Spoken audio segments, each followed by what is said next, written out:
ഞാൻ പറഞ്ഞു കൊടുത്തു, അവന്റെ തലയിൽ ബ്രെയിൻ ട്യൂമറിന്റെ അണുക്കളാണ്.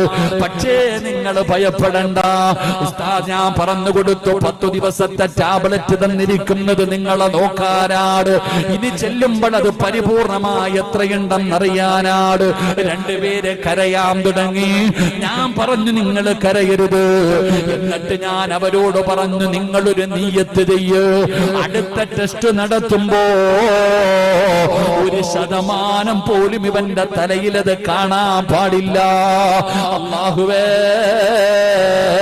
ഒരു പള്ളി കെട്ടിക്കൊടുക്കാമെന്ന് നിയ്യത്ത് ചെയ്യാറ്.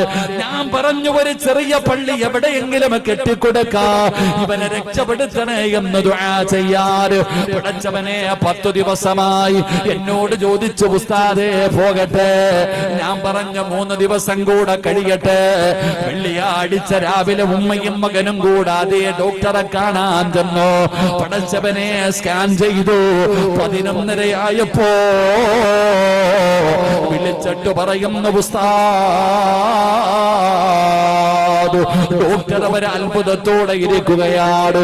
68% അണുക്കൾ കണ്ടിരുന്ന പൊന്നുമോന്റെ തലയില് ഒരംശം പോലും കാണുന്നില്ലടോ. ആ മനുഷ്യൻ പോലും അത്ഭുതപ്പെടുകയാ.